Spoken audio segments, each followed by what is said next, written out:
तब जाके जलपान करूंगा।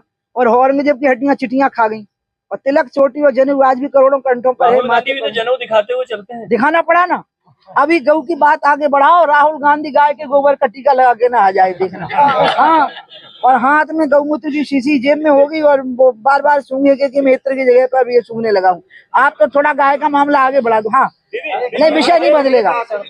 हाँ, नहीं, देखो बेचारा वो कह भी रहा था कि आप कर देंगे। तो चर्चिल ने एक वक्तव्य दिया था पार्लियामेंट में, ब्रिटिश पार्लियामेंट में, कि पूरी दुनिया सरेंडर कर देगी, इंग्लैंड की सेनाएं सरेंडर कर देंगी, अकेला चर्चिल सरेंडर नहीं करेगा तो इंग्लैंड सरेंडर नहीं माना जाएगा।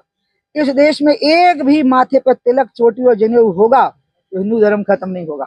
इसलिए जो हिंदू धर्म को बचाने का दावा कर रहे हैं वो नासमझ और अज्ञानी लोग हैं।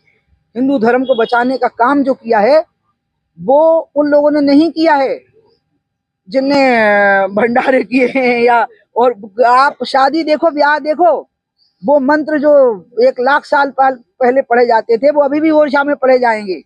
सियाजू को राम बिहान आए, हरे बांस मंडप छाए, और ये पहले भी हुआ था और अभी भी हुआ है। उन स्त्रियों को देखो जो छठ की पूजा करती हैं, उनके माथे से नाक तक सिंदूर टपक रहा होता है। आप उन बुजुर्ग लोगों को देखो जो ठंड में ऐसे थर थर कांपते हुए कुंभ में स्नान करने के लिए जाते हैं। ये नेताओं से, बाबाओं से, कथावाचकों से, उमा भारती जैसे लोगों से हिंदू धर्म नहीं बचा हुआ है। हिंदू धर्म स्वयं की शक्ति से बचा हुआ है। इसको कोई बचाने का दावा करेगा तो महामूर्ख और अज्ञानी होगा। औरंगजेब की हड्डियां कहाँ हैं बताओ? औरंगजेब की हड्डियां चिटियां खा गई होंगी, कब्र उखाड़ के देखना, नहीं बची होंगी। लेकिन बोलो तिलक चोटी और जनेऊ बचे हुए कि नहीं बचे हुए? आज भी यहाँ कई लोग भले ही स्मार्ट हो गए तो छिपाए होंगे नीचे कहीं, लेकिन होगी। लो देख लो, है तिलक भी है, हाँ जनेऊ भी है कि नहीं? और औरंगजेब क्या कहता था? सवामन जनेऊ दिखाओ, मतलब इतने हिंदुओं को मुसलमान बनाओ या मार डालो, तब जाके जलपान करूंगा।